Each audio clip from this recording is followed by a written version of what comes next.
Thank you.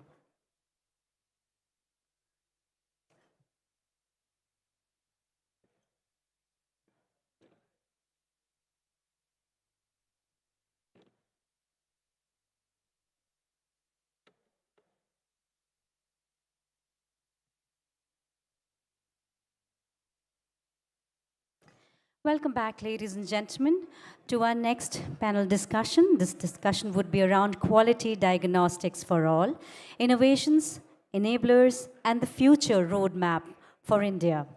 Ladies and gentlemen, this session will explore the next wave of diagnostic innovation, understand manufacturers' needs and challenges, and lay out a future forward roadmap that ensures innovation, access, and scale go hand in hand. With those words, ladies and gentlemen, once again I request you all to kindly settle down, kindly be seated. Please join me as I invite our honorable dignitaries onto the dais. May I invite our Honorable Session Chair, Secretary to Government of India, Department of Health Research and Director General, Indian Council of Medical Research, Dr. Rajiv Behel. Warm welcome to you, sir. May we also request Deputy Drugs Controller India, CDS CEO, IVD Division, Shri Pramod Meshramji, to kindly join us onto the stage. Warm welcome to you, sir.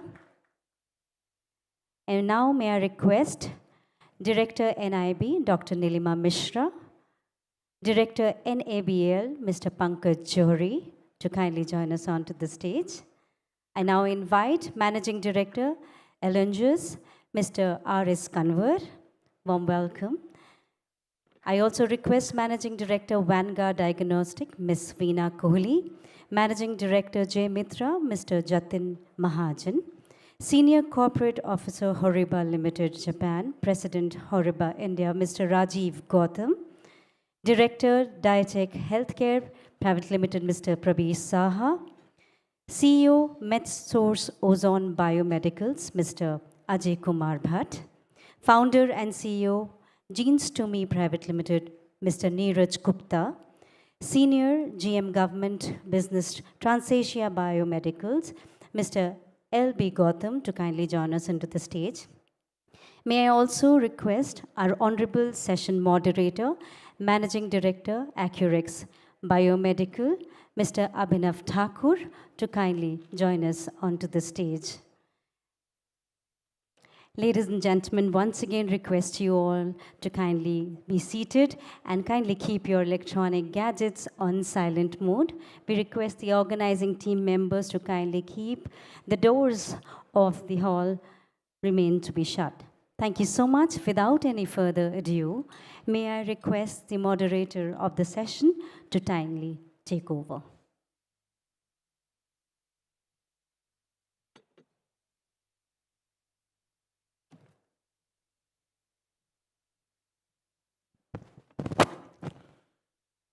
It said, in God we trust, and after that, for everything, there's a diagnostic test. So this proves the importance of how important the diagnostic test plays in our lives. And we especially seen this after COVID. Post-COVID, the importance of diagnostics has opened up for everyone. Even a layman knows what is an RT-PCR, what is an antigen antibody test today, and what is NABL, which was unknown to the vast public before. As per research done, 70% of all medical decisions are based on a diagnostic test.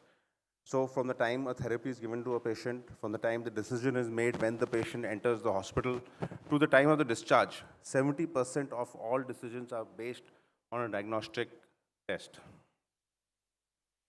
And that's how important diagnostics is, because we always heard the old proverb, prevention is always better than cure. A stitch in time saves 9. So in our industry, where so much money is being spent on illness care, if we spend just a little bit more money on preventive care, there's a lot of savings that can happen. The interesting part is diagnostics is only about 5% of the entire medical expense that a patient does, but it affects 70% of medical decisions. So only 5% of the expense affecting 70% of the medical decisions. And if the disease is diagnosed way in advance, that can save a lot of trouble and money for the patient. In our country, 39 million people enter poverty every year because they are not able to pay the medical bills. And if diagnostics is used as a preventive measure, a lot of these unnecessary hospitalizations can be prevented in advance. So today we are here to see how our theme is diagnostics, quality diagnostics for all. Because we believe that not only diagnostics should be democratized, but it should also be available in quality for everybody. Just not the L1, but also the best product at a L1 price. So today we are here, and I'm extremely fortunate to have a great panel because this is a very balanced panel. We have the panel of not only the industry, which is here, but also of the government representation on our panel. And the government representation is from diverse departments of the government. So we will get a diverse point of view from the government and also diverse point of view from the industry, because even the industry panel is from the different verticals of the IVD. We not only have the IVD, but we also have an in vivo partner on the panel. So that is the important point. So today we'll be covering on what is the role of AI. How can AI help us to bridge the gap between the urban India and the rural India? Because 60% of our population is living in rural India, but less than 20% of our IVD infrastructure is there in the rural India. So how we can use technology? Technology is the only way we can bridge this gap.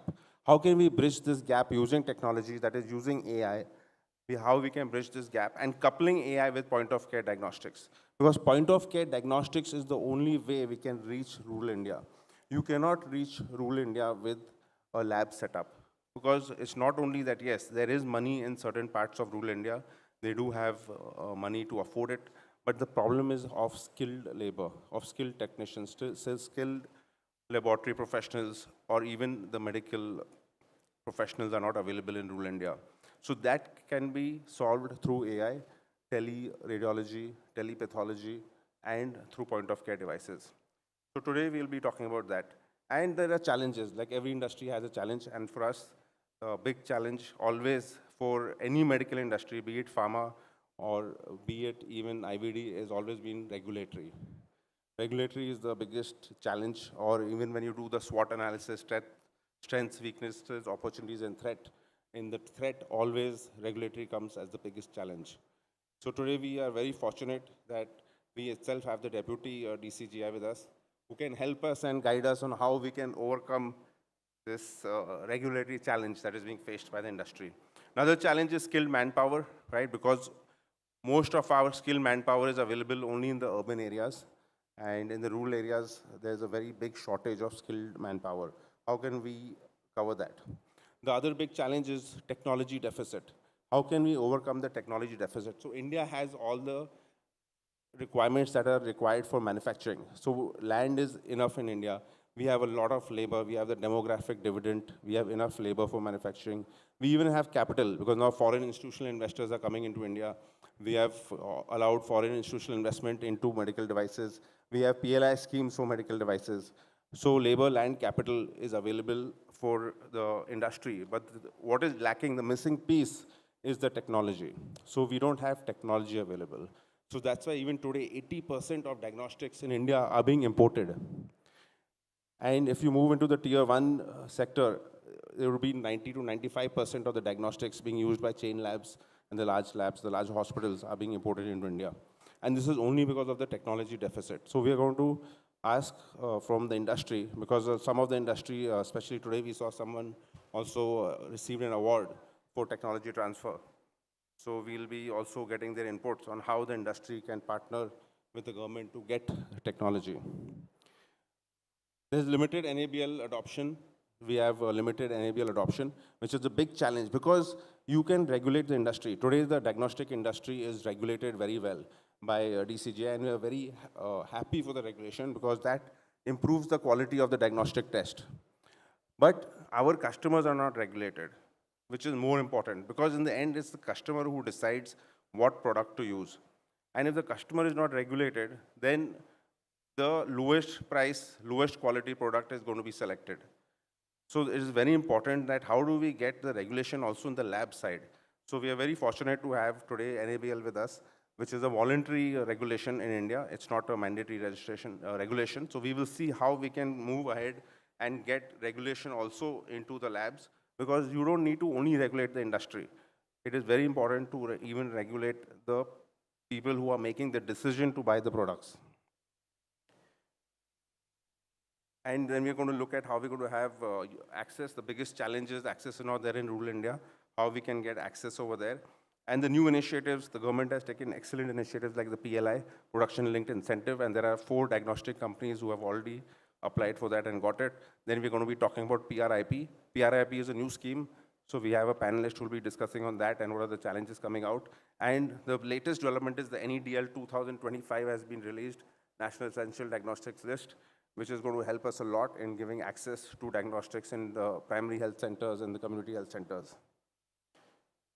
And we're having a lot of innovative products coming out like lab on a chip. Lab on a chip is what is required for rural India to give access to the vast majority and wearables.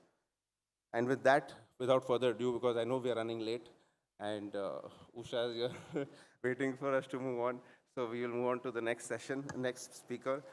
And I would like to invite for our next speaker for giving the address to the opening address for this panel. Dr. Rajiv Bal, the Secretary to Government of India, Department of Health Research and Director General of Indian Council of Medical Research. So Dr. Bal, please give us the opening remarks for the session, and you can guide how the session should move ahead.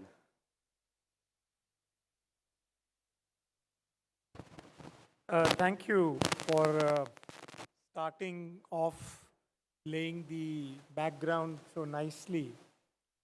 So all the distinguished panelists who are on the stage, which we have a large number, and all the distinguished participants, I would like to first welcome you. And I don't need to, after that introduction, repeat why we need the diagnostics. Diagnostics are absolutely necessary and are something which everybody is struggling with to get the highest quality diagnostic.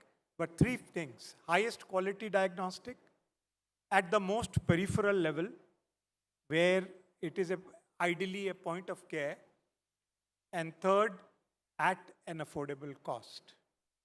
So if we can combine those 3 things, we can bridge a lot of those gaps. As you said, the Indian Council of Medical Research was tasked for developing a national essential diagnostics list, which we have done, and it is now available.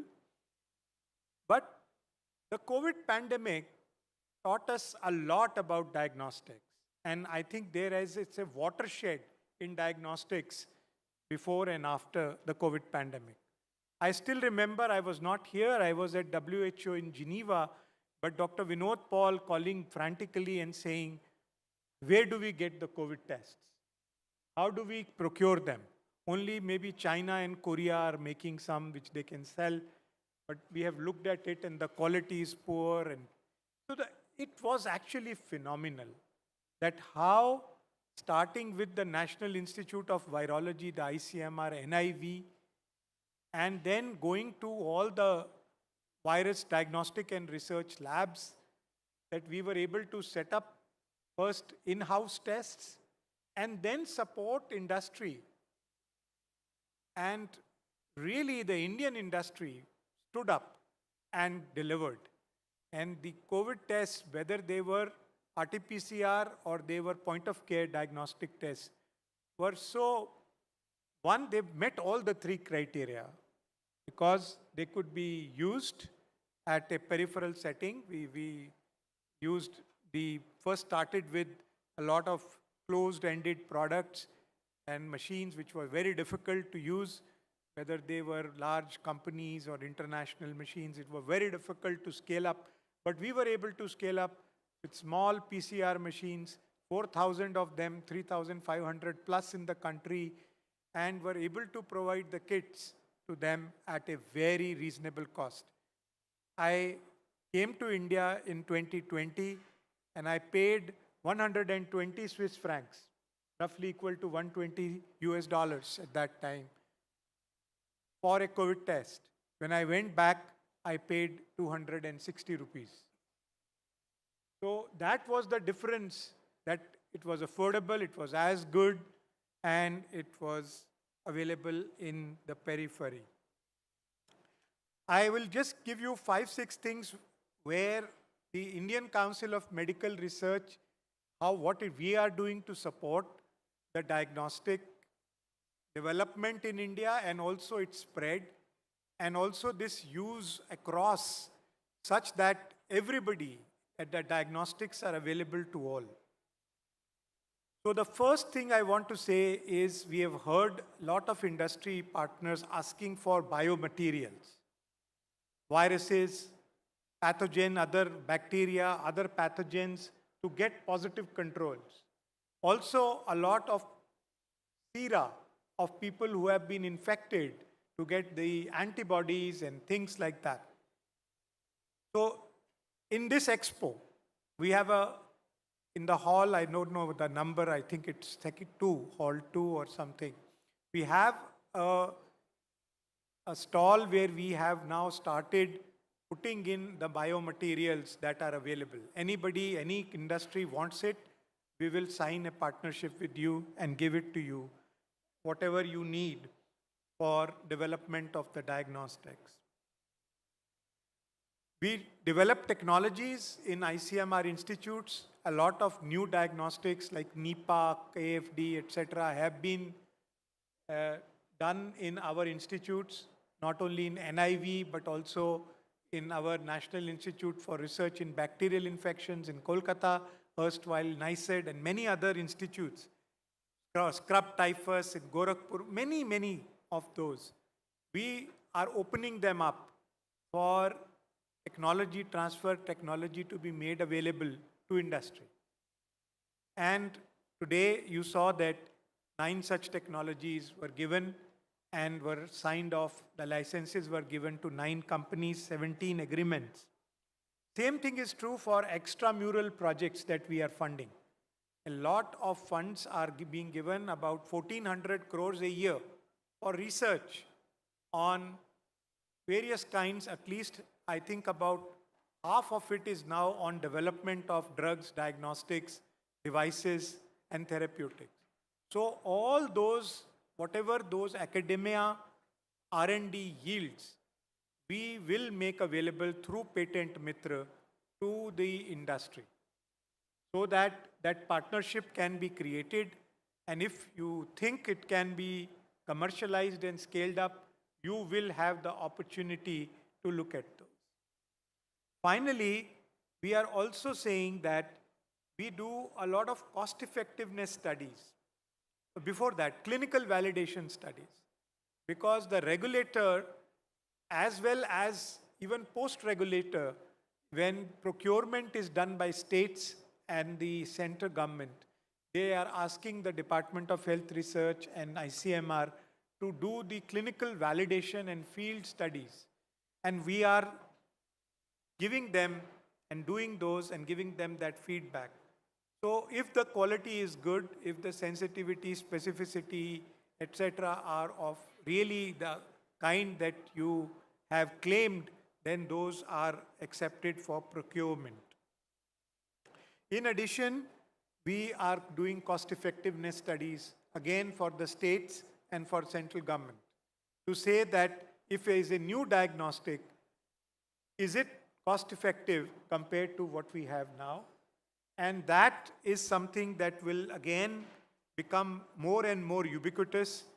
This is HTA in, or Health Technology Assessment India, has been established as an attached office in the Department of Health Research. Finally, we do a lot of implementation research. For instance, now we are doing 2 studies which look at various technologies which can make the Ayushman Arogya Mandir deliver all the 12 packages that are envisaged. And I am a very firm believer that there is no possibility, there is zero possibility of delivering those 12 packages if we do not use technology. Whether it is conventional technology or AI, we must and have to use the technological solutions to be able to provide. I was talking just before this to innovators and investors and telling them that we need point of care tests. We need tests that can be done at those Ayushman Arogya Mandir where a CHO can say this person has HbA1c of X or serum creatinine of Y or the ALT or SGPT looks at the liver condition or looks at the cardiac condition, etc. Because NCD management is simply impossible without good diagnostics. And those diagnostics, if you take samples, send somewhere, bring report, and this is going to be very, very difficult at the very peripheral level. But also we need to improve our diagnostics at higher levels, including the most, whether the tertiary care hospitals or not. And there is no reason now to believe that all technologies have to come from somewhere and we have to only do tech transfer. I think the time is to do that when it is required, but also to innovate and make newer technologies ourselves. And there are so many examples that we have seen in devices and diagnostics where this has been done. Finally, a couple of words on AI. One example, just putting AI on the handheld X-ray changed the program immediately, because the TB program was only looking at symptomatic people for identifying patients with TB. And we know that about 30% of TB cases can be found before they get symptomatic. And the only way you could have done that, the only way we could have done that is if we had two things. A low cost and very peripherally able to use X-ray, and a diagnostic nucleic acid amplification test or a NAT. And now we have both. The moment we had both, we had this AI added onto a handheld X-ray just to make sure, just tells you whether it is normal or abnormal.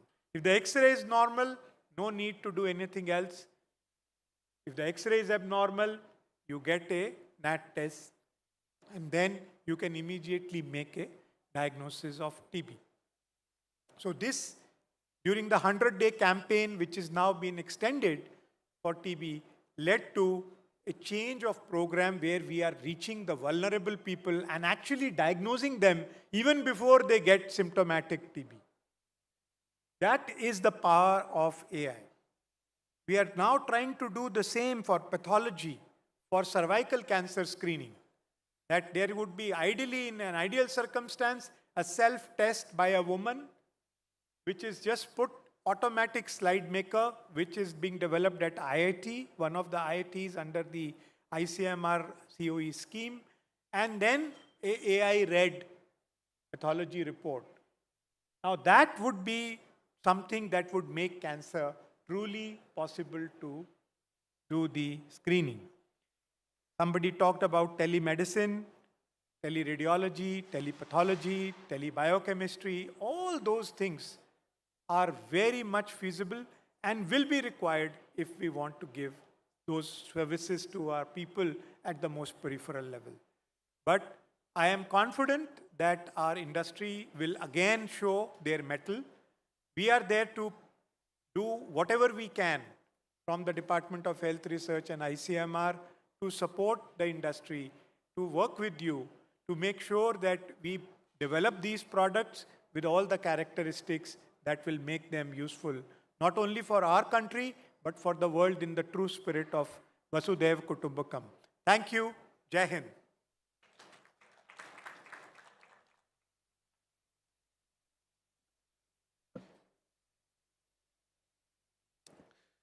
Dr. Rajibal, thank you for setting the context for today's panel discussion and giving us on what are going to be the important points that we should cover through the panelist. And the panelists can also, through their vast experience in the industry, I think we have more than 100 years of experience sitting on the dais right here.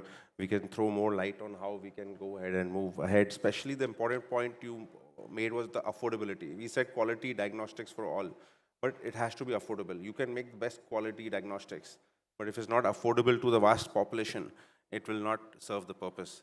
So I think the affordability plays a very important part in quality diagnostics for all, and the partnership, and it's very nice to hear about the anti-sera and biomaterials which are available so easily now, which has always been a very big ask for the industry. The industry has been asking this for a very long time, and the availability, and you're saying of whatever requirement you have, any type of anti-sera, any type of biomaterial required is easily available. That is a very great thing. And Patent Mitra, I think this is again a first time that this has happened in India. Like we said, there's a very big technology deficit. Land, labor, capital, everything is available. But the difference between our manufacturing and importing is the technology deficit. And I think this Patent Mitra is going to play an extremely important role moving forward in this. So with that, I will move on to our very most interesting session, our panel discussion, because we have such a great panel over here. And with the first, I would like to begin with the government panelist, because it is the government policies, the government strategies that when decided can make the difference to the entire industry. A company alone cannot do much, but the industry together with the right policy, the right strategy can make a difference. So we'll start with our government panelists first.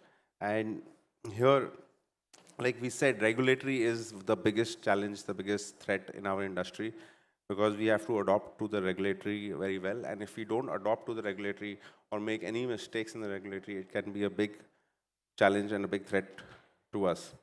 So with this, we want the guidance from Shri Pramod Meshram, who's the Deputy Drug Controller of CDSO Division for IVD products. I'm very happy to see that we have specially a Deputy Drug Controller only for IVD products. So that shows how much importance the government is also giving to IVDs. So in this, I would like to ask him, how is CDSO planning to streamline regulatory pathways for innovative AI-driven diagnostic products?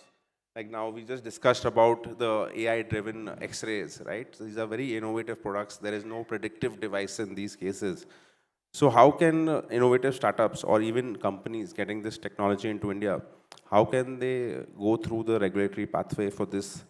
And also for home testing, like we saw in COVID, home testing became very big, right? Everybody was doing a home test, which helped a lot because it reduced the load on the labs. Otherwise, the load on the labs would be very high, and we would not be able to give timely reports on time.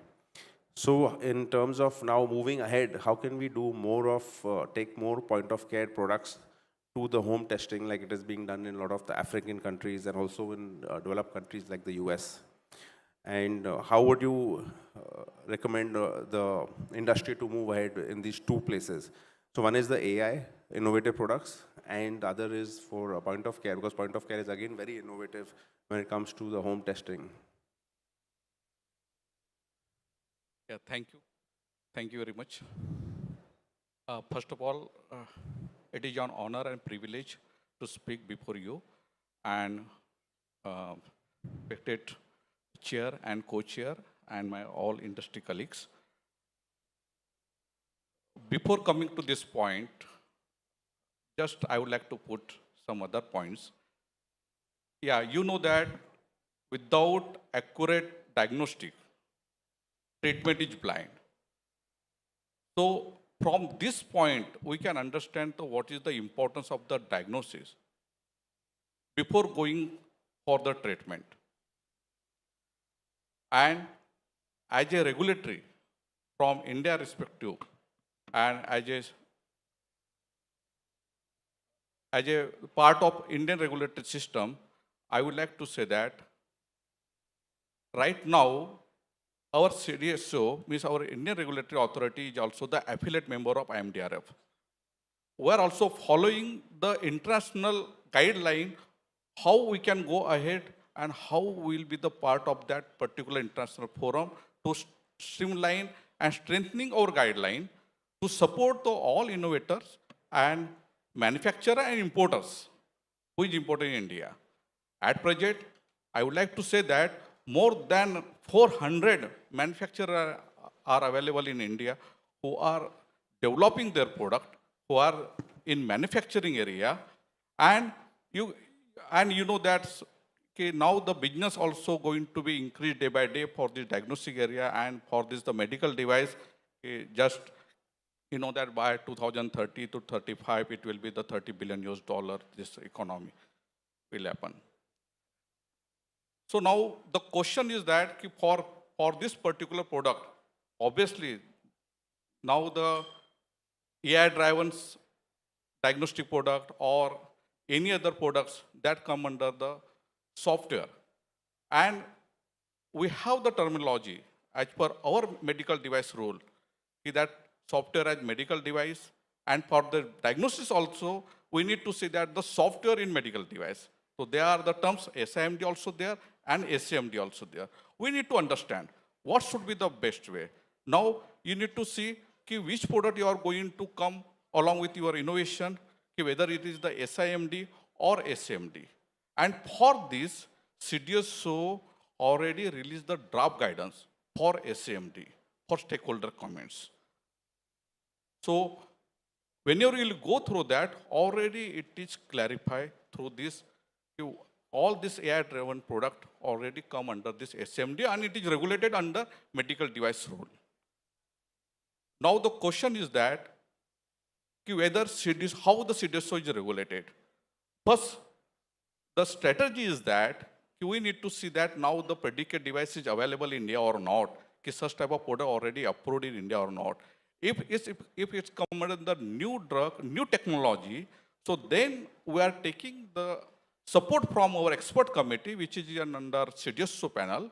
So accordingly, we are just approving that such type of products through their protocol approval first, and after that, their grant of permission as per our MDR rule, just like for MD 24, and after that MD 28, grant of permission.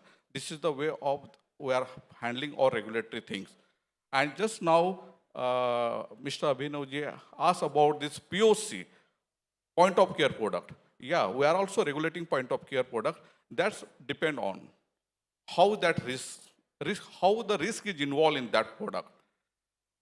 And low risk product or high risk product, both are also regulated under our medical device rule. And if it is a new innovative product, so it will go for the new methodology as per our regulatory view, or it is available in the market, so there is some provision. Already it is established as per our regulatory guidance. If anything is required, so accordingly we are also going forward to see that how we are going to adopt all regulatory guidance from the global things and how we can support to our innovators, our manufacturer in India. For this POC, the home base or other things, you know that so many products, just like the glucometer or other things, that is already approved in India. That is also the home base. And that is also regulated under our medical device rule. Or any other kits, you can see that now the pregnancy kit also, that is the home base, that's also regulated. It is already established in our rules and regulations. If you have any questions or any piece, you are getting any problem related to these things, so obviously we are there as a regulator to support you, and we are supporting so many innovator or new startup companies through our MedTech Mitra team also under ICMR, under DG Search, chairmanship of DG Sir. Already it is there, MedTech Mitra. So accordingly, we are just supporting and we are giving guidance accordingly what they are going to innovate and what they are going to start development. This is from my side. Great. Thanks a lot. And I think you hit the nail on the head. You started that, the diagnostic is the most important thing. And it's very nice to know that, you are following the international harmonization so that, when we are also doing the regulatory in India, we can also do the regulatory much easier outside India because it is being, DCGI is also following international guidelines and harmonizing with international regulations in these new innovative technologies. And I think it's an excellent effort that you all have done software as a medical device draft guidelines, you have given it out. Now it is for the industry to come back with their feedback on what should be suggestions of the industry on software as a medical device, because now is the right time to give the suggestions before the draft guidelines are made into the final guidelines and it becomes a rule. So excellent. And I also did not know that there are 400 manufacturers, IVD manufacturers in India, because we always thought, India is having much less manufacturers compared to China. And ADMI membership is 80, around 80 or so manufacturers, right, Jatin? 85. 85 members. So this is music to Jatin's ears, that there are 400 more people he can get recruited as ADM members. So that's very nice to know that India has 400 manufacturers and it is going to keep growing. With this, we'll come to the next question on how we can, in regulatory, how we can make the regulatory pathway simpler for the manufacturers. Because we spend a lot of money in R&D. After doing R&D for 2 or 3 years, then we apply for the MD5. We go for the MD5. Then after 3 months, if we get a query, we reply to the query. Then again, we get a query. So then we lose a good 1 year. And by the time the technology is changing so fast, that by the time we come in with the product, already the technology has changed and the product has got outdated, and someone who has come from outside India and is selling the product faster. And a lot of times these queries are coming not because the staff makes a mistake. It's human error. Like anytime you're doing an application, it is human error. If there are 400 companies, I'm sure not all those 400 companies have a strong regulatory department. And a lot of times there's no regulatory department because a lot of these startups, the founder itself is doing the regulatory, or the manufacturing person is doing the regulatory. So in this case, like we had a meeting earlier with the CEO roundtable where DCGI also said there's a pre-submission approval process, but this is for drugs and cosmetics, which is extremely expensive, and like we discussed, like it cost 5 lakhs to do a pre-submission for drugs. But then for medical device, it is not possible to pay a 5 lakhs for pre-submission. So is there, I know you also gave us the guidance that the association should put a representation that maybe for medical devices, we can have a separate pre-submission approval. So then the mistakes will not happen from the industry. So if we have a pre-submission, we will not make the mistakes. And once our application goes through, everything goes through correctly. So if you can throw some light on what you want the industry to come up with a representation, if we can have in the MDR a pre-submission approval clause or support from you. And also, I know you're doing a very good thing where Monday you're having open hours, right? Which was never there. So Monday, I think 3 to 6, even the industry can come in. This is something new I came to know today from you, that that 3 to 6 you can come in and have an informal open submission kind of way. So some light you can throw on how we can reduce this timeline, because if 1 or 1.5 years goes away, by the time we come with the product, it is too outdated. So how can you help us to reduce these mistakes, not from your side, but from the industry's side? And also if something on the pre-approval process we can do, and something about that Monday, how we can come to the DCGI office on Mondays. As per our, what CDSO has given provision to all manufacturer and importer, we have public relation office for specific division, just for the medical device and in vitro diagnosis. You want to clarify your doubts, you can come without any appointment to our CDSO headquarters, specifically on Monday. That is the time is 3 to 6, and you can clarify your or all whatever your application related doubts or other things. Apart from that, the DCGI, Drug Control General of India, they are having their own PRO. If you think that that problem is not solved through this division way for this particular medical device or IVD that is on the Monday, or new drugs or drug division or other division, they are having the specific days. If somebody find that that problem is not solved and you want to get more clarity, so there is a special PRO session with DCGI directly without having appointment. That is on the Tuesday and the Thursday. That 2 days are there with DCGI. So accordingly, we are supporting to all our manufacturer, innovator, startup company, and importers also. So first thing is that now clear. And other thing is that for time reduced, I think you are aware about this, our diagnostic.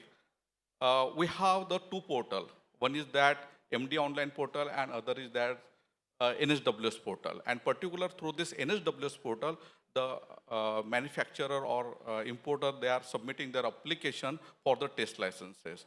And already we are doing that work on priority basis.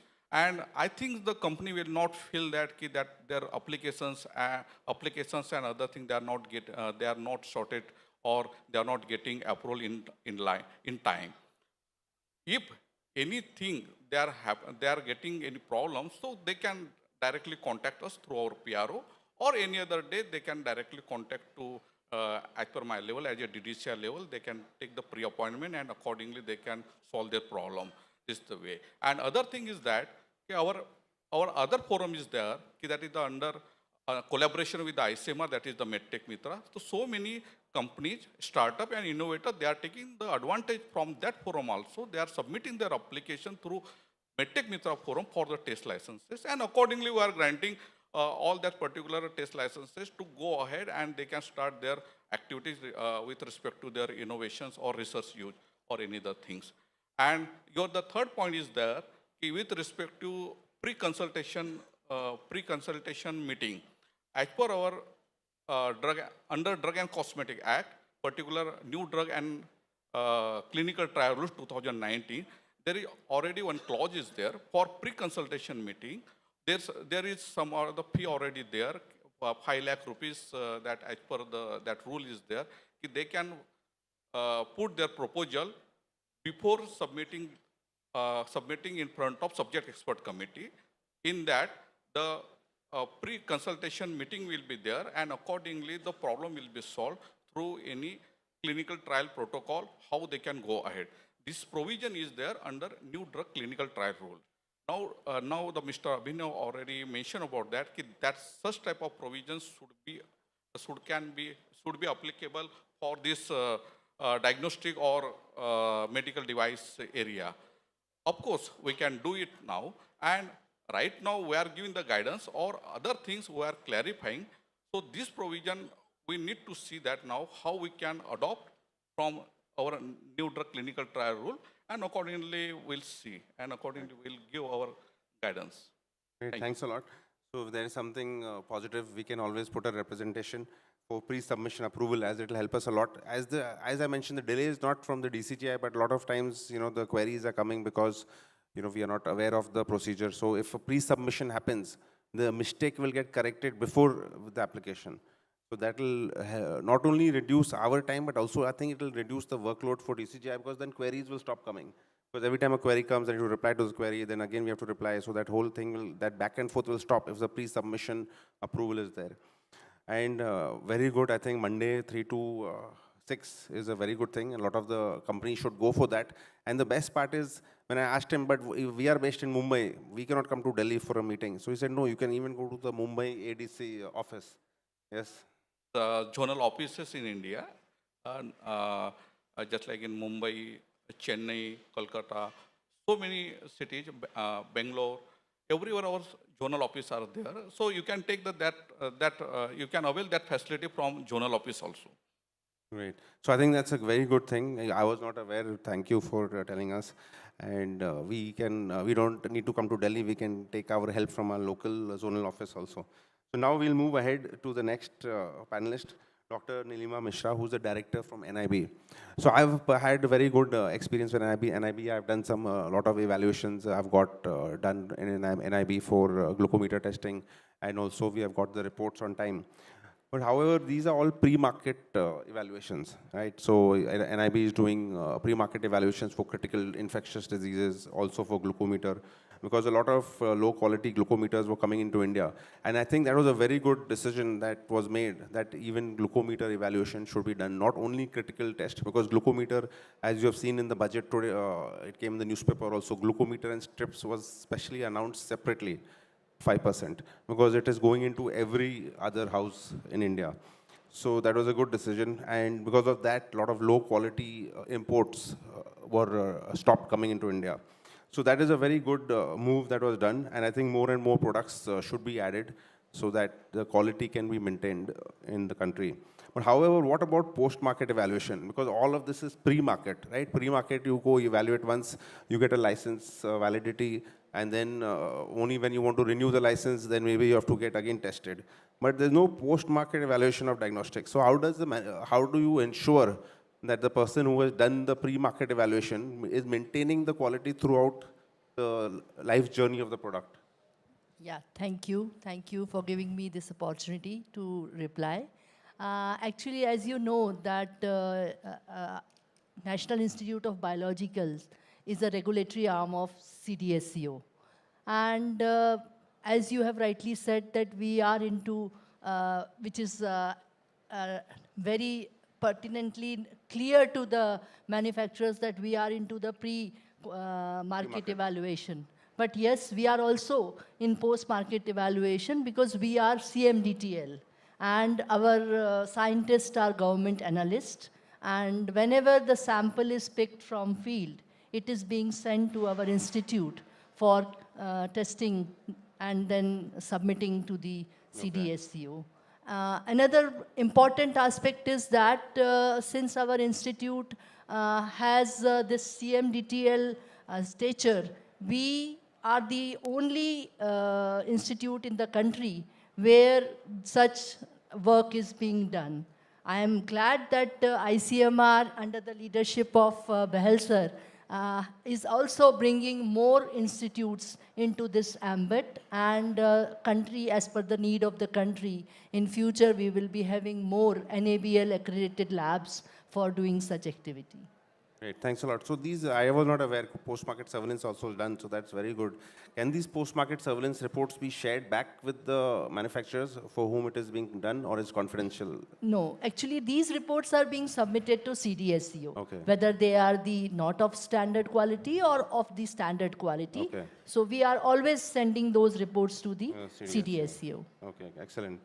So another thing is that I'm aware, like NIB is manufacturing panels, right, for infectious diseases.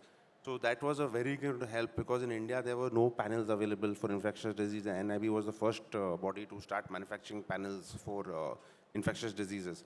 But even other than infectious disease, right, the NCD is a big problem. Today there are more NCD deaths in India than infectious disease deaths. So the entire, all the panels for NCDs, clinical chemistry, is all imported in India. There's no one manufacturing, there's zero manufacturing. And for CBC also, everything is being imported in India. Veena is here, she knows CBC very well.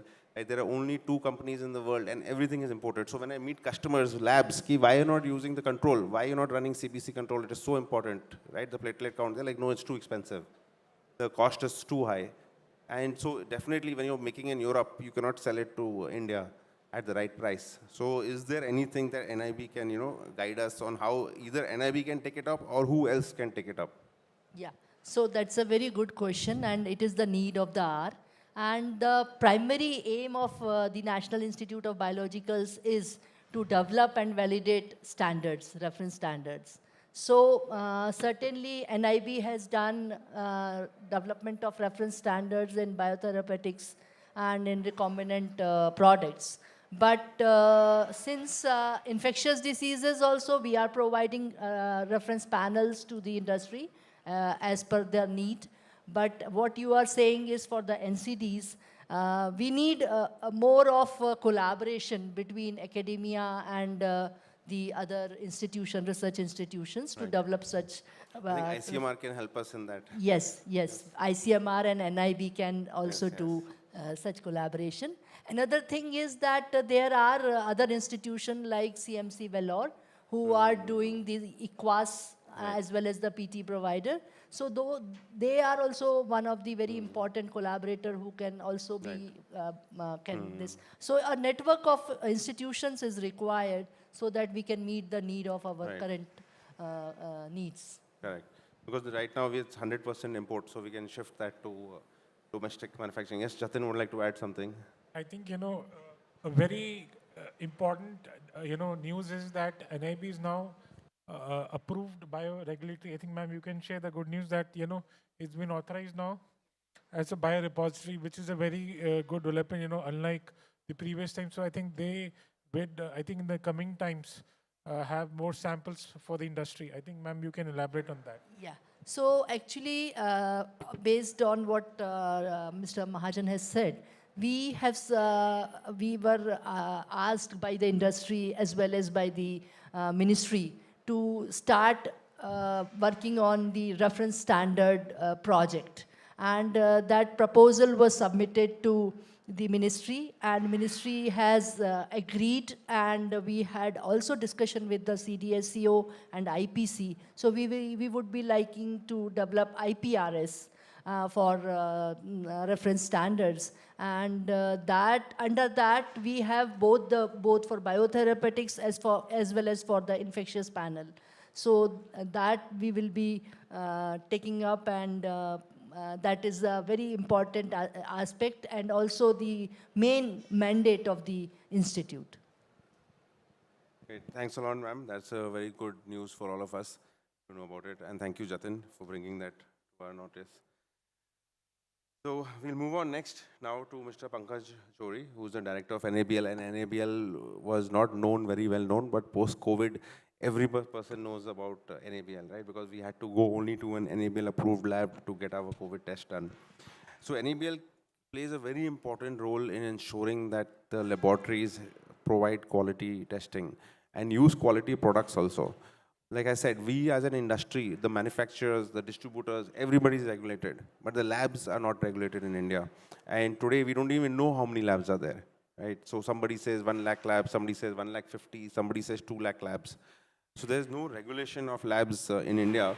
However, like if you look at all other countries, right, all the other countries' labs are regulated. So if you look at the US, right, in the US, the labs are regulated by the federal law, not even the state law. The federal law is regulating labs because it plays such an important role. 70% of decisions are based on lab test. So in the US, there's a CLIA, which is being regulated by CMS. But in India, however, there is no regulation in labs, which is extremely important because how much ever you regulate the manufacturer, in the end, if you don't use the product correctly or you don't do the right application, you will not get the right result. So that's the extremely important role that NABL plays. What CLIA plays in the US, maybe NABL can come and play a role like that. So how can NABL expand accreditation coverage to like all the labs, you know, small and medium labs? And how can it like, you know, how do you see, because we have been last so many years, we are seeing that, you know, NABL will become mandatory and it will become mandatory. But we are not seeing it become mandatory in India, and it happened only during COVID-19. And we saw that during COVID-19, it really helped because then we got only the correct RT-PCR reports instead of the test being done by labs which are not even registered. So I know it is a very difficult task, yes, that, you know, accreditation should become mandatory in India, like Western countries. But realistically and practically, do you see NABL accreditation becoming mandatory in the near future in India? And if not, how can we as an industry or we as a panel or we as an association put a representation to make it happen? Yeah, okay. I first of all, I convey my thanks to you. You asked a very, very pertinent question actually. And there are two aspects of your question. First is that accreditation is still in the voluntary mode in the country, while in the other parts of the world, like US, you told, like in Russia, in South Africa as well, in the China as well also, mandatory accreditation is there. And secondly, you talked about that expansion of NABL in tier 2 and tier 3 town, and why NABL accreditation is still limited to, very few labs, where one can count on that there are around 1 lakh or maybe 1,50,000 or maybe 2 lakh laboratories in the country. Absolutely very right, the question is. But I would like to start my reply by repeating this title of this session. This is the quality diagnostic. Right. If you remove the word quality from here, this is a diagnostic for all. Getting diagnostic for all is very easy. Very, very easy. And you see in every nook and corner, you can find every lab having all kind of setup, and they are giving you all kind of results. But when you add the word the quality, there comes the importance of NABL itself and the important message this small word quality is conveying to all. See, referring to the SARS-CoV-2 testing as well in that pandemic time, where NABL was entrusted the task of accrediting or assessing the competence of the laboratory who were coming to NABL, and they were submitting their application that we can also do the SARS-CoV-2 testing. We can also, every group and every individual or every entity was coming like that. During that time, NABL worked 24/7 also, like all healthcare organization.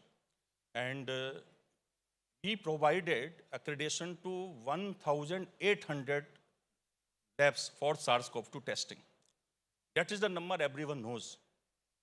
But you know how many applications we have not granted accreditation? No. Almost equal number.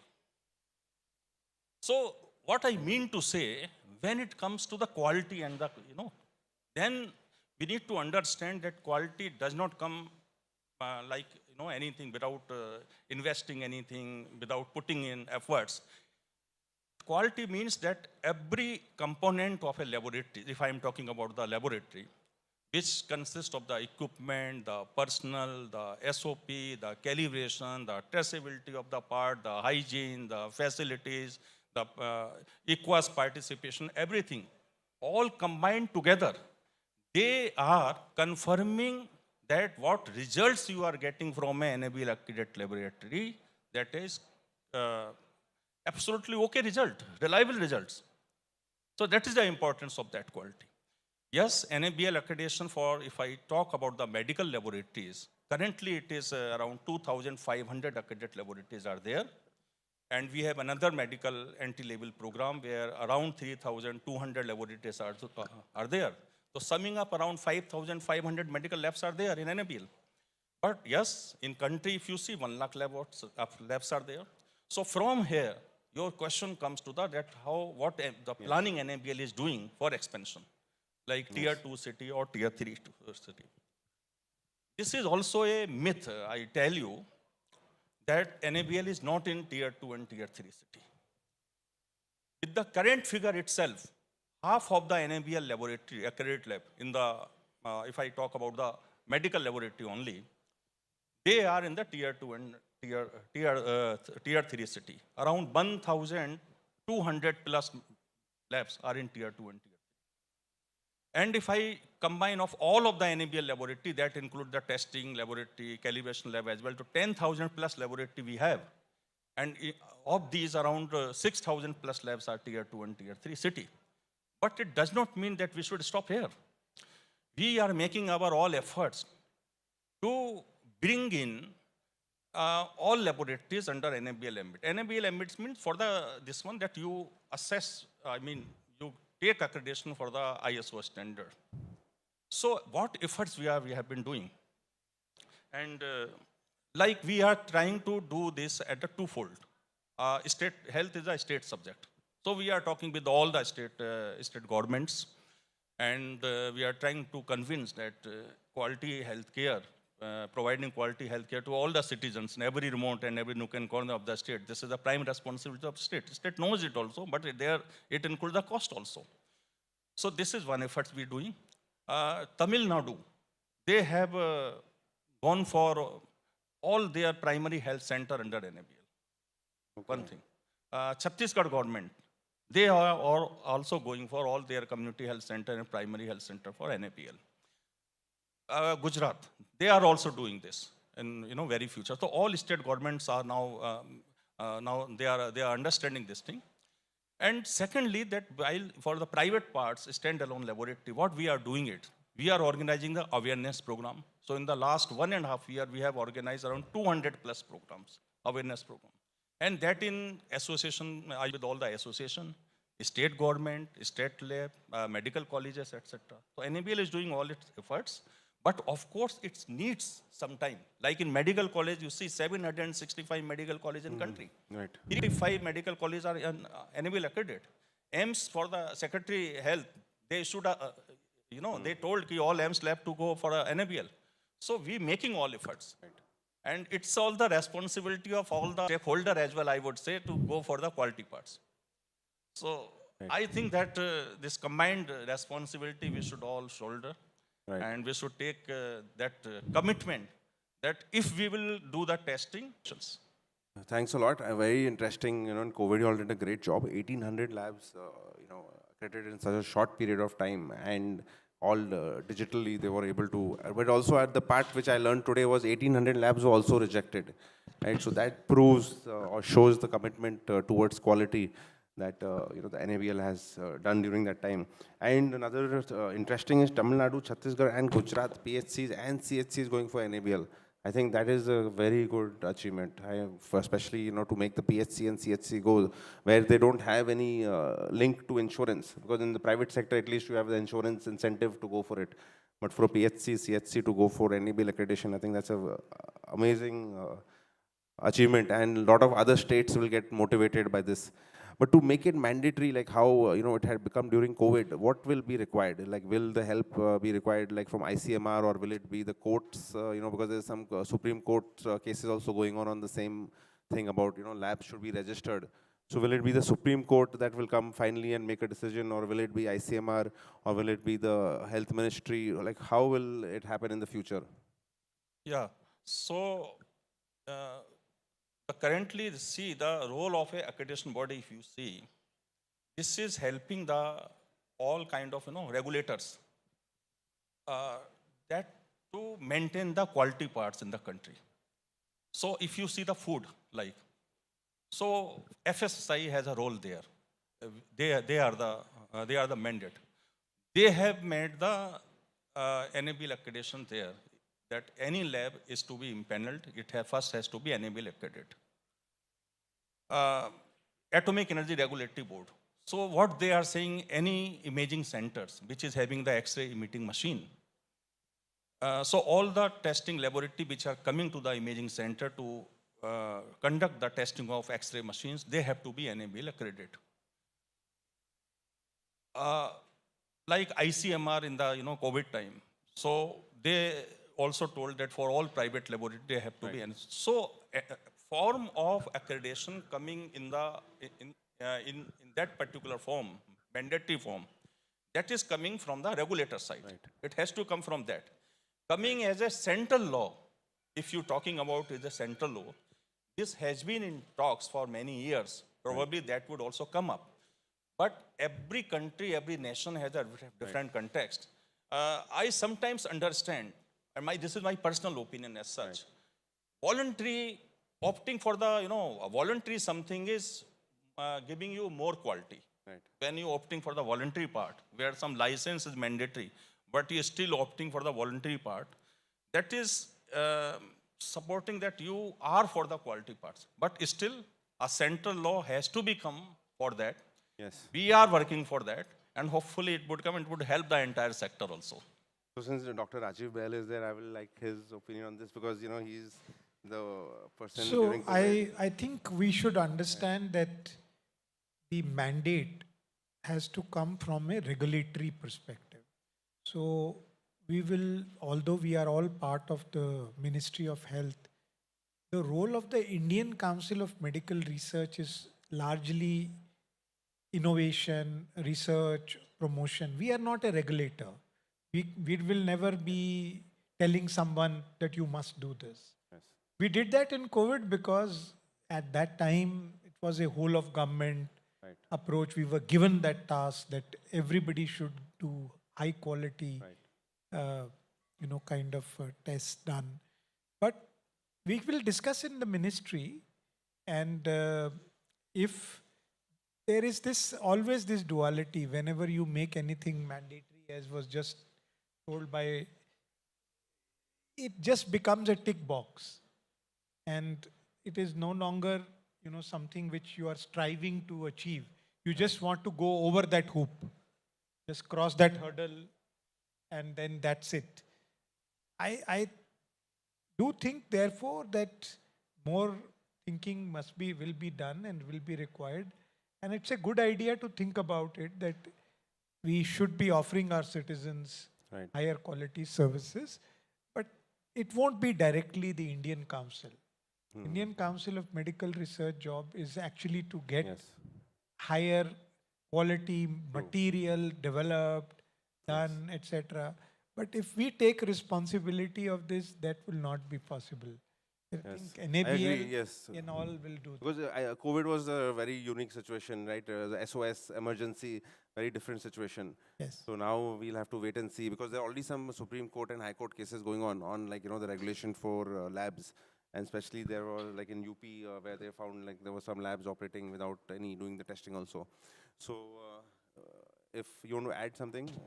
I want to add, yes. Yeah. That was I mentioned only for that time, COVID time. But otherwise, like CGHS, ECHS, they are the body where they are impanelment, they are asking for NABL. But for COVID time, because ICMR was entrusted that task, for Yes. that part actually I mentioned. But what I mean to say, what sir has rightly told, that mandate had to come from them only, regulators. Our work as an accreditation body is to support the quality in the conformity assessment sector.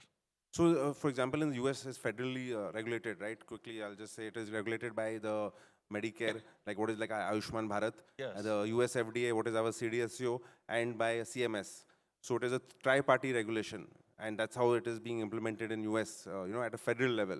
So maybe something like that will come under the Health Ministry with NABL and our CDSCO all involved together, and then regulating, because regulating 1 lakh or 1,50,000 labs is not going to be very easy. How do you even have the regulators to do it, right? There'll be so much hiring required, etc. So with that, we will move on to the industry quickly. Now we will hear from the voice of the diagnostics industry, Mrs. Veena Kohli. She has been in the industry for extremely long time. And she has also worked on, the problem what we were saying, land, labor, capital, everything is there, but the gap lies in technology. And she has had some success of technology transfer from the academia also.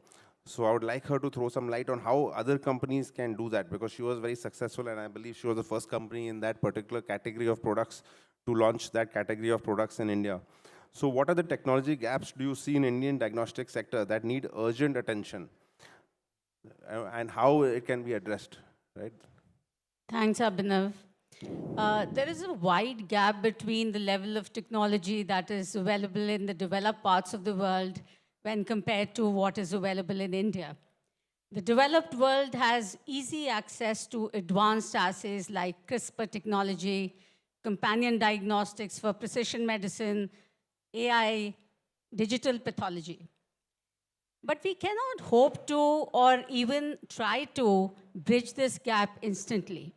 We should move in a stepwise manner, prioritizing on what is relevant to our country and our circumstances.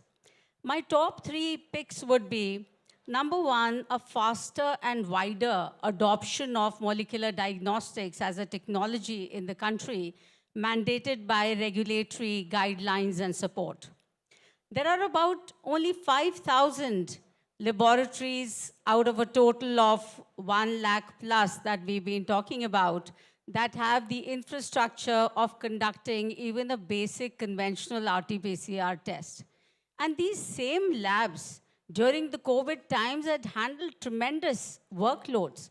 But now these machines are lying underutilized because there are not enough reliable and affordable and indigenous RT-PCR tests that can be deployed on these machines.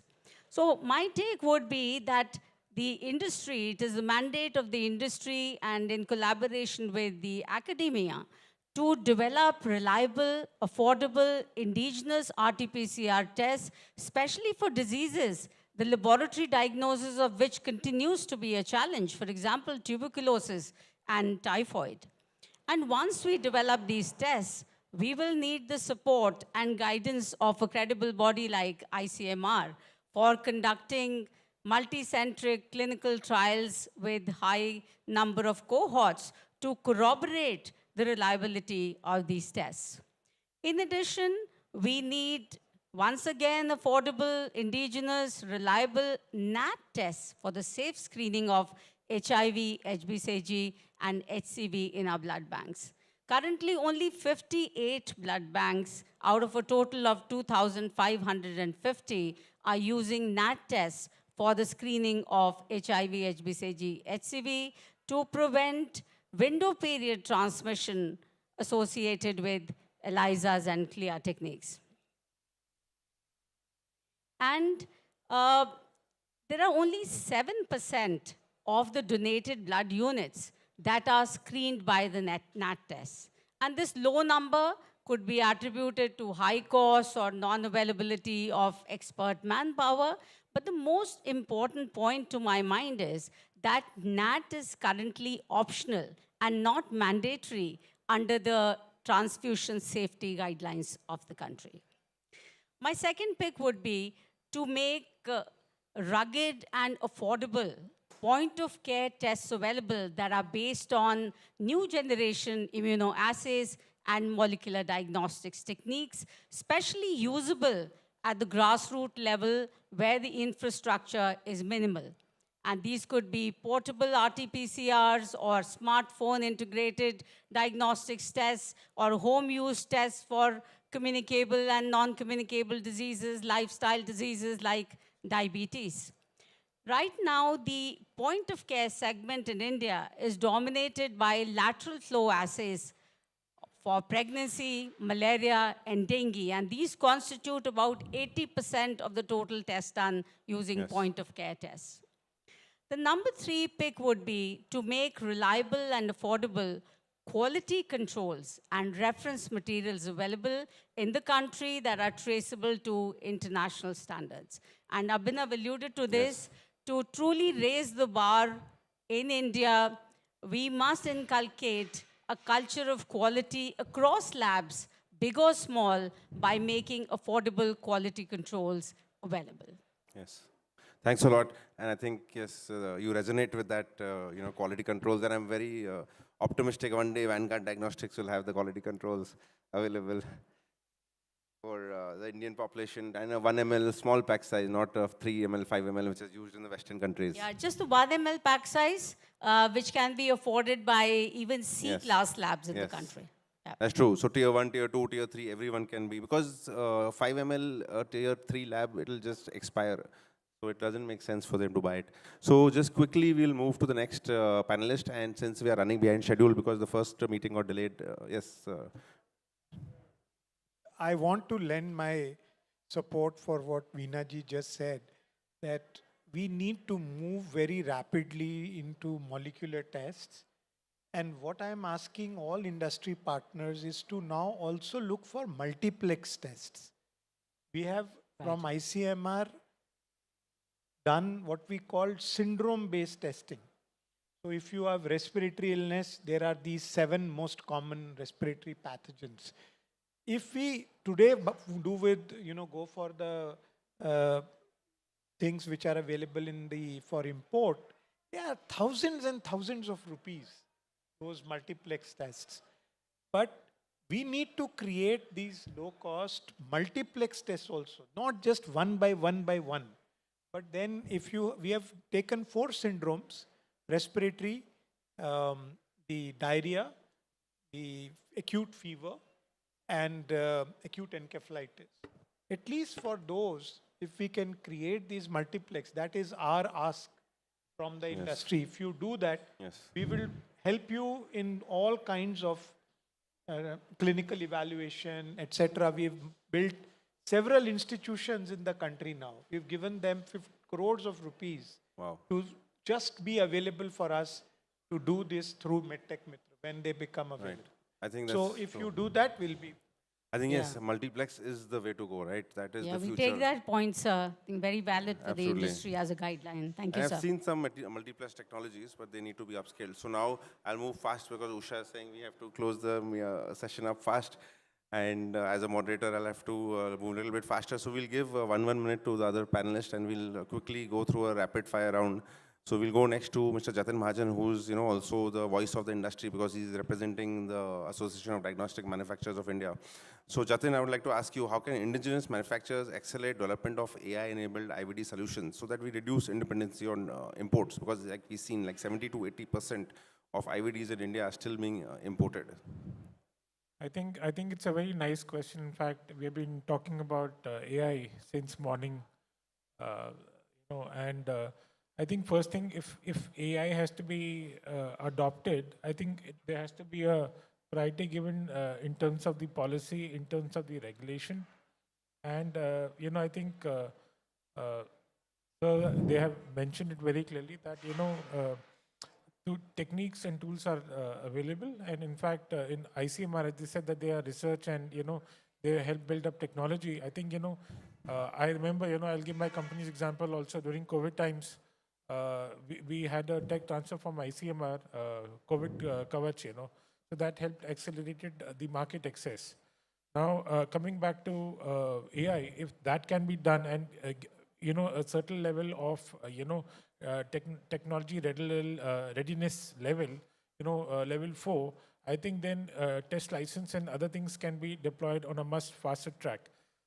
The other thing is, for AI to be deployed, what needs to be done is, we need to build up data stack, which means that, we should collect a huge amount of data through the cloud and stack it up in the cloud with all the rules and regulations so that the data is privacy is protected. Unfortunately, right, what is happening is they're like, even the kits which are imported, they are not evaluated on the Indian panels or SIRAs. So sometimes they miss certain samples and they give wrong results. Now with this data, the criticality of this data pool is that we can then, do a 3T strategy that we did in COVID, which is testing, tracking, and tracing, or treatment. So same thing, once we know we have the data set, we can know, which particular disease is happening in which particular area, district, taluks. So we have more than 620 plus districts across the country. So we can see which are the hotbeds for which particular diseases. Secondly is, we need to have a very robust validation criteria because, one of the things that we need to understand is there has to be a protocol for validation and then also support for validation. Maybe, as what sir had also mentioned, prioritize here also have different centers where AI can be validated so that, manufacturers can easily access those sites and can get a feedback on the quality of data. Because how good is your AI deployed on a particular device depends upon how it has been validated. So a very good validation means a good quality result. Keeping in mind the 3 A's, which is availability, affordability, and accessibility of the technology.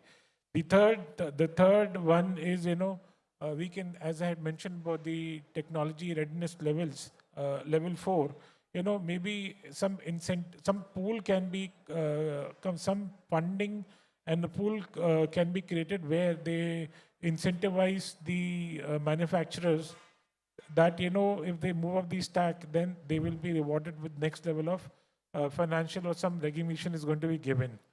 And then, maybe some, as what my colleague Minaji had also mentioned, sometimes, we don't get access because industry, there's a lot of ethical, challenges which as an industry we have to face. So some kind of microsites is available at the hospitals or at the academia where testing is being done. So that, for a startup company which is exploring AI, because most of the innovations happen in the startup zones.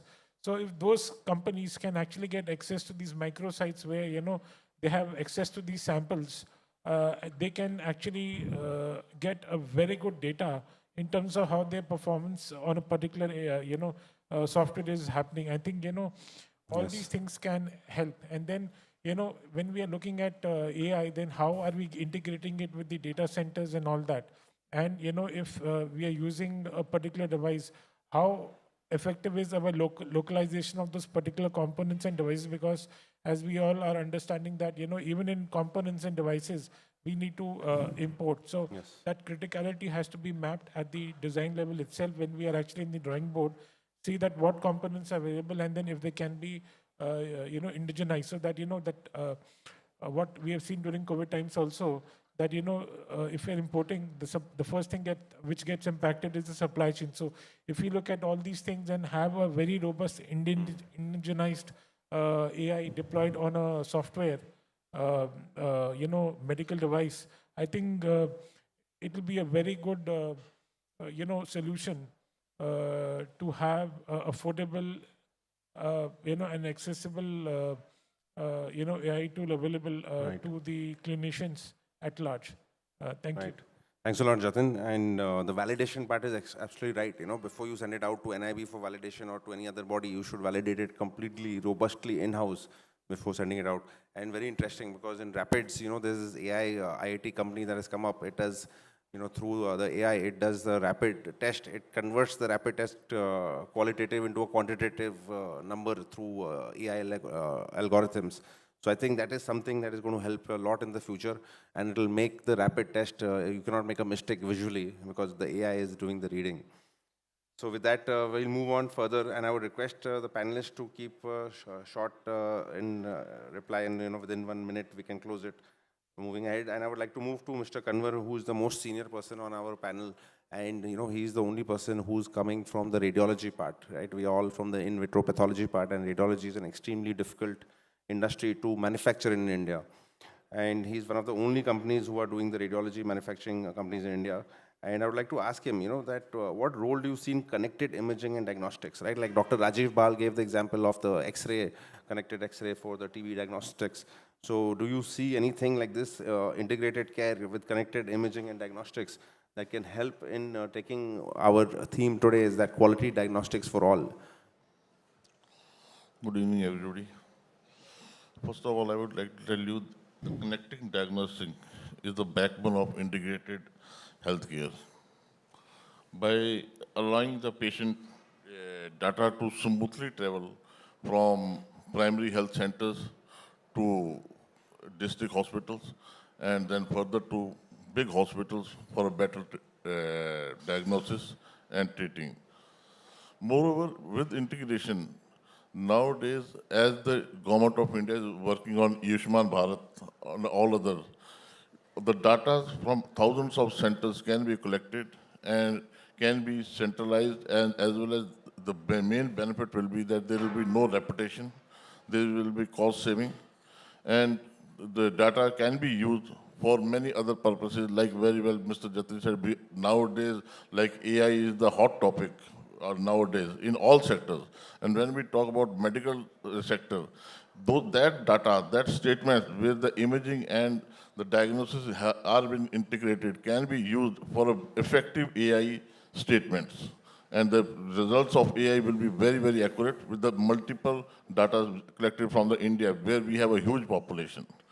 Moreover, it can, like if you talk about Ayushman Bharat, here also with the integration, like when we talk about the different diseases like TB, we talk about other heart stroke.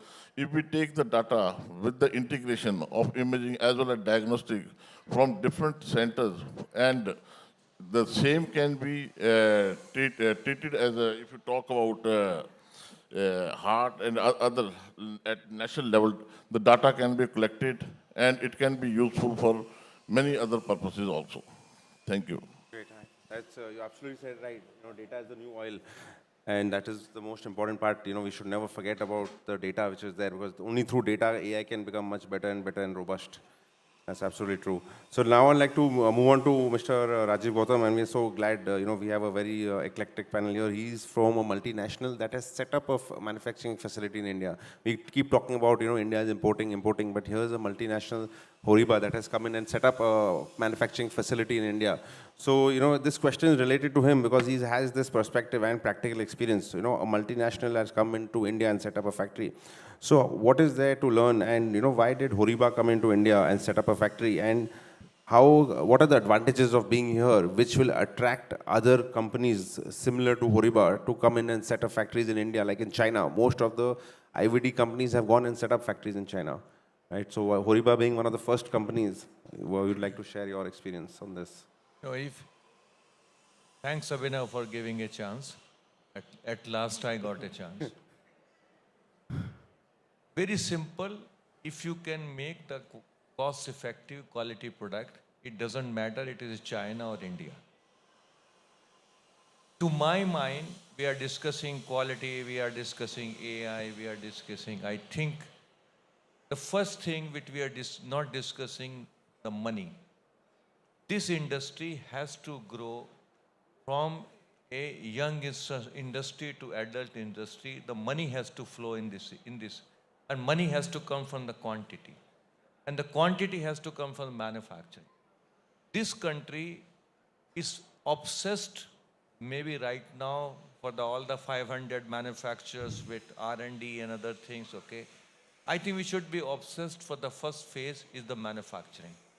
We should first become the manufacturer, make money of the manufacturing. There are a lot of multinationals, they want you to do the cost effective, and you can do the IVDR, you can do the CE marking, you can do, so that doesn't matter if you have certification where you manufacture, it doesn't matter. So you become manufacturer, make money, use that money for become a R&D and development, and then you can become such things.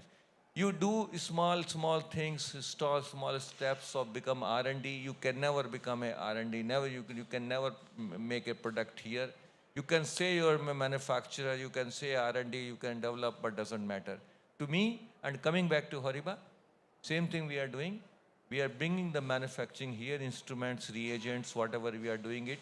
And we are not doing for India, we are doing for the world. Till you supply the quality, you have the certification, and you have the quantity and the cost effectiveness. It doesn't matter where you are manufacturing. Very, Thank you. different take you have taken. Very interesting. Like we always think R&D, then we get into manufacturing. But you're saying, do the manufacturing, then only you will get the reserves and surplus and build capital for R&D, right? You need money. Yes. The capital will come from there. You need capital to really manufacture. Yes. How you can compete with the multinationals who have billions of dollars in the manufacturing with a small few lakhs and Very few crores interesting. into the small Because we always R&D. taught the other way, right? Do R&D, then manufacturing. But this is very good because then by the time you also develop the skills to actually take the product to the market, right? And upscale it. So thank you for that insight. Now we'll move on to your neighbor quickly, Mr. Ajay Kumar Bhatt, from the CEO of Metso Ozone Biomedicals, who has been in the industry for a very long time and has been working in scaling up companies. So with him, we would like to start with, there prevails a huge gap of what the industry requires as skilled manpower and what academia prepares them for. NSDC has acted on this, but the process is either very slow or too biased to pharma. Government needs to take preview on building skilled manpower for supporting and building efficiency in the infrastructure which they are working upon. So there's a big gap. You're right. There's a study that says, 60% of the engineers in India are not employable. You have to, retrain them after they come out of engineering school. Similarly, in our industry, we have biomedical engineers who we have to again retrain or train again. So what is your, how do we fill this huge gap between what the industry needs? So I will start with this, that our Honorable Prime Minister has a vision of Viksit Bharat by 2047. We say we will become 3 trillion, 30 trillion economy, and we are progressing towards that by 2027. We want to achieve some milestones. So when you talk about all this, you need to be understanding that health sector is going to be a vital provision to this process. And if we are not apt for it, then we will not be able to reach to what we are talking about, right? Because a health, we say in our own culture, we say that pehle hamara sehat, baad mein sab. So when we are talking about this, we should be talking about our health as an important thing. Topic of today was also about quality diagnostics. Right. Whereas we are averse to understand that only 5% of laboratories of India are under NABL accreditation. We are not talking quality here. We are talking compromise. We are okay to agree to that. And that itself is not right. So somewhere we have to change our own selves. We should not accept it as industry, as customer, as a consumer. We should all be having a prominence towards building quality. This said, to build this quality, we need a proper skilled manpower. Now, I have raised this issue here that there is a big gap or huge gap between the skills demanded in the industry vis-a-vis the academia providing us the skills.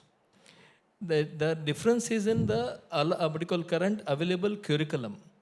The problem is MedTech is not into that curriculum at all, or it is there in a very negligible way. So somewhere government has to step in and really build up this process is right.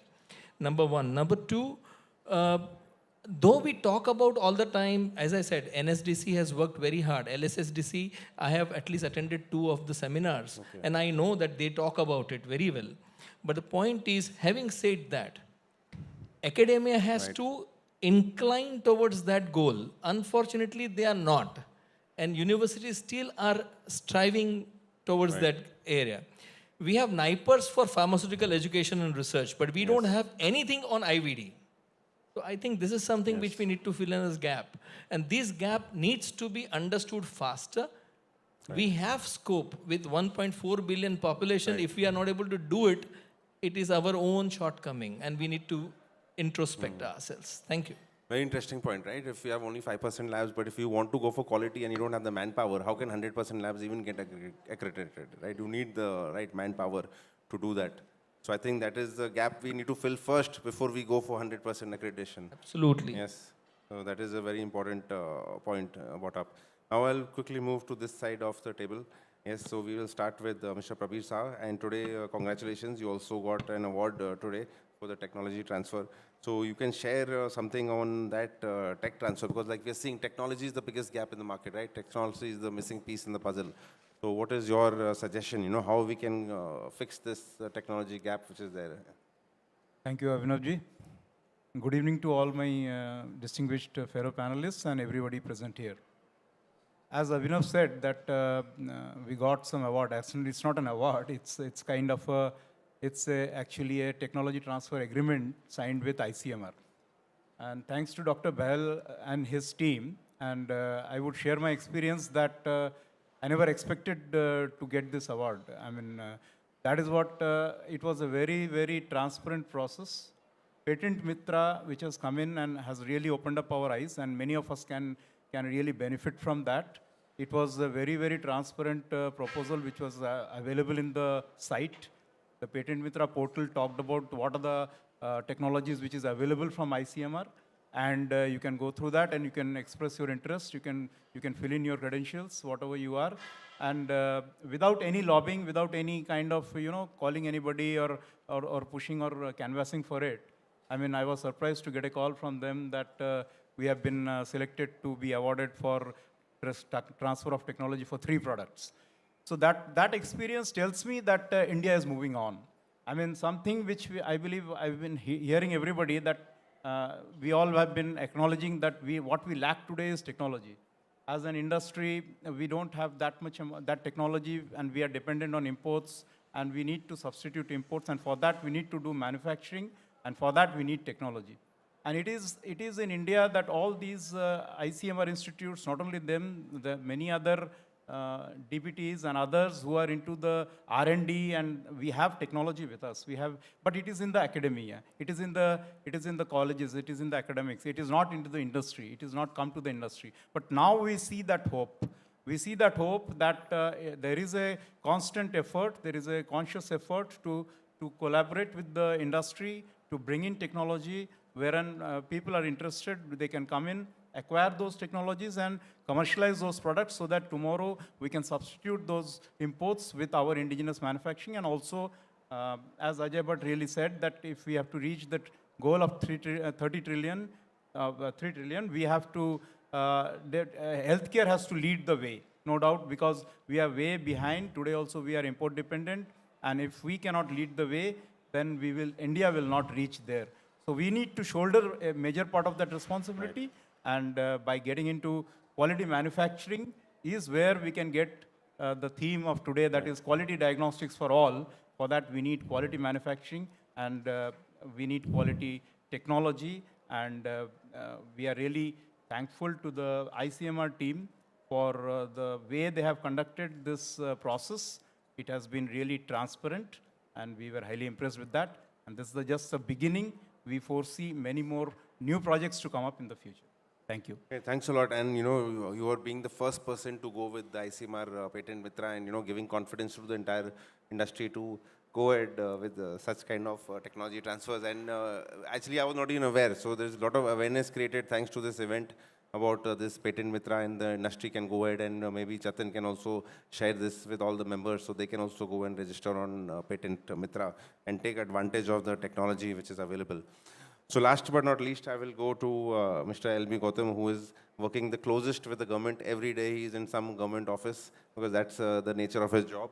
He's working with the government business, so sometimes he's with the DCGI, sometimes he's with GEM, or sometimes he's with the different hospitals, Army Hospital or MCD hospitals or central government. So Gautam, like since you are working very closely with the government, I think for the last more than 10, 15 years, so, this question will be more of like, the NIB is here, NABL is here, Deputy DCGI is here. So what is your ask from them, because you have the day in and day out practical experience of working. Yeah, thanks, Abhinav. First of all, good evening to all the panelists and all the participants. So, I'm very much connected with all the departments of government, which Abhinav has told that. And the thing is that now we are talking for, especially with the Prime Minister of India, vocal for local. So the first thing is that before talking about export increase or decreasing the import machines in India, especially in medical devices, we need to believe in our technology and we need to believe in our quality manufacturing. We have discussed a lot about NABL, ICMR, and IB has talked a lot about that. But first thing is that when we are connecting with the bureaucrats, especially with the Make in India initiative and manufacturing licenses and other things, there must be one single window, because once we start manufacturing, first we take the license and then we talk about R&D, then the supply chain management, and then the quality, raw materials, consumables. There are a lot of things that. But if things are enabled in a single window, especially for the manufacturing licenses and one window solutions, then it will help a lot. Because once you talk about sending medical devices from India to other countries, first thing comes in our mind that, chalo, ye to India ka bana hua hai, sasta hai, maybe it will be not a quality product. That myth we have to remove that. No, India has also had gone depth in manufacturing, and we can create a history in manufacturing in medical devices also, and we can send like pharmaceutical products in the rest of the world in a bulk of that, because Prime Minister Modi's initiative is that we have to make India as a medical hub. So I'm requesting to all the bureaucrats, whether from procurement, from the manufacturing or from the licensing body, once it comes to the quality manufacturing, and especially in terms of manufacturing, it must be easy going. If you are delaying in the process, that doesn't mean that there is something fishy or something is in different thing. There must be a timeline or TAT, like if we are applying for a CDSO license, there must be yes or no in let's say 60 days, or there must be reply in 48 hours. So second thing is that about testing and skill manpower. Once we talk about academic institutes and manufacturing accreditation, so there is a big skill gap. So there must be good skill manpowers in the paramedical institutes and medical college also, because once we talk about medical device industry, there are so many AI-driven machines has come, and optimization, work power, and accuracy has also come, especially by introducing the Ayushman Bharat.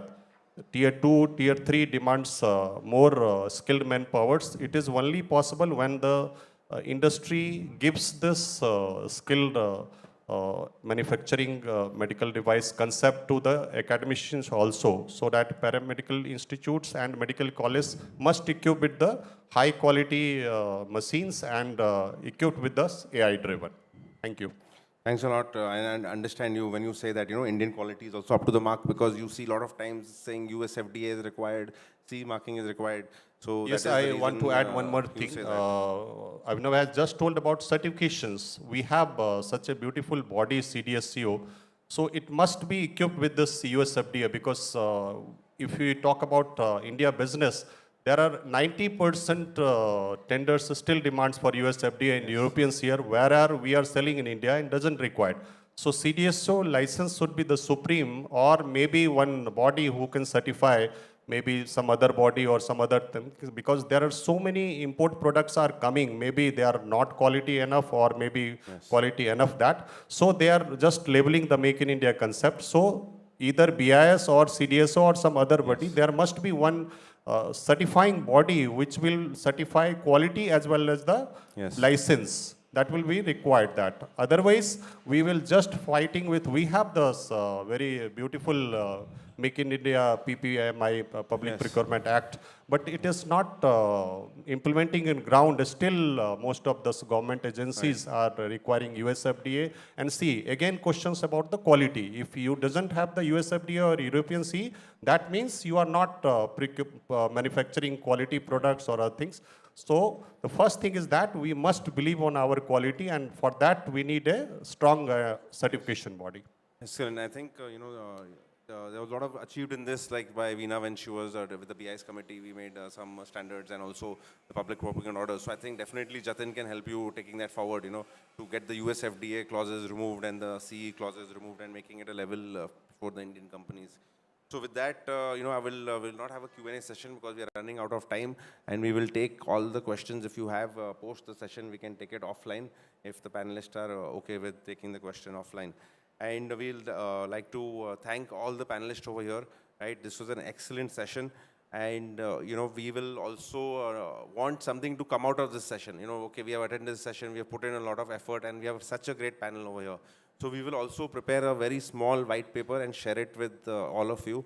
And if you can take it up in your respective departments, maybe at NIB or ICMR or DCGI, and these are the ask from the panel over here, the ask from the industry. And if you can just take it up, and that will be very useful for us, so that we can actually get something really out of this session, and not just come here and discuss. And maybe next year when we meet here again at the same event, we will have something to celebrate about. Yes, so with that, we have a lot of things to go ahead with, because quality diagnostics for 1.4 billion people is not going to be simple. So with this panel, we want to give every Indian in every corner of the country the right to test and treat. So with that, thank you to my esteemed panel. A big round of applause for all of them.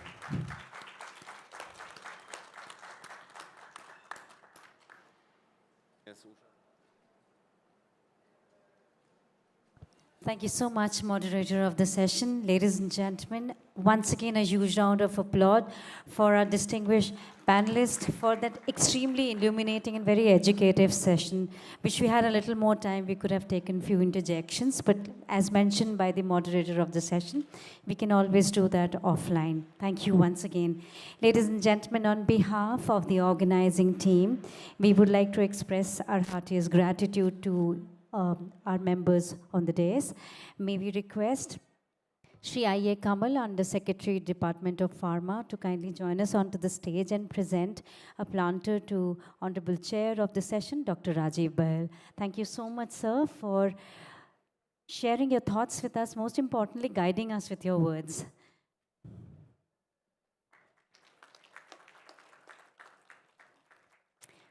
Once again, requesting Shri I.A. Kamal to now present a planter to Shri Pramod Meshramji. Thank you so much, sir, for joining us this evening.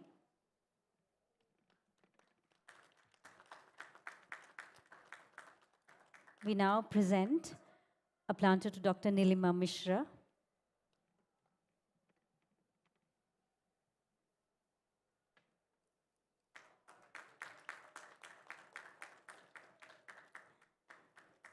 Our heartfelt gratitude to Mr. Pankaj Johri. Thank you so much, sir.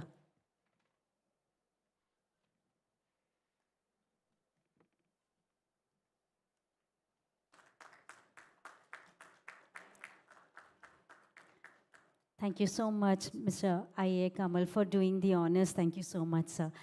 Now, may I request Ms. Khushbu Paliwal, TC Medical Devices, Department of Pharma, to kindly join us onto the stage to present a planter to Mr. R.S. Kanwar. Thank you so much, sir.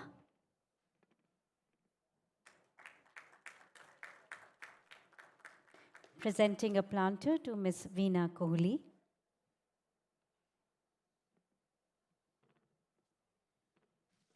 Thank you, ma'am. Thank you so much. Our heartfelt gratitude to Mr. Jatin Mahajan. Thank you so much, sir.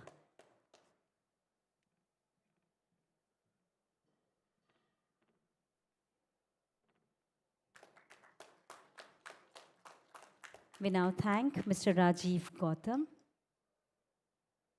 Thank you so much, sir.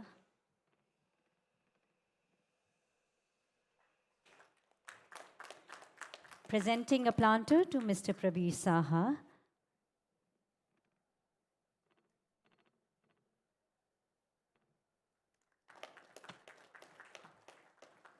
We now thank Mr. Ajay Kumar Bhatt.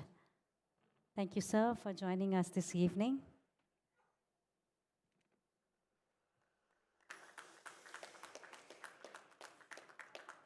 We now present a planter to Mr.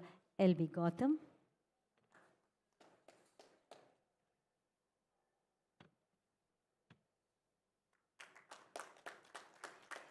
Ladies and gentlemen, a big round of applause for the moderator of the session for wonderfully conducting and concluding the session, presenting a planter to Mr. Abhinav Thakur. Thank you so much for moderating the session so well.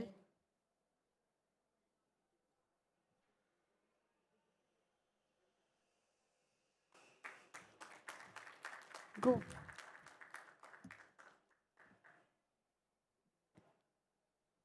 Presenting a planter to the moderator of the session.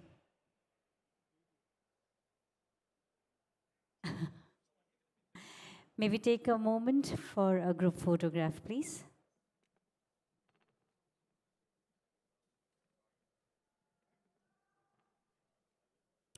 With that, ladies and gentlemen, we come to the concluding moment of the day one of India MedTech Expo 2025. It has been a very successful day with a huge amount of interaction and understanding of way ahead. We look forward to seeing you all tomorrow for yet another interesting session. We request you to kindly join us in time. The sessions would start at about 10:30. We request you all to kindly join us by 10:15. In the meanwhile, kindly take care of yourself and please do not forget to put your mobile phones back to its ringing mode. Thank you. I'm Sushmita, signing off from the podium. Namaskar.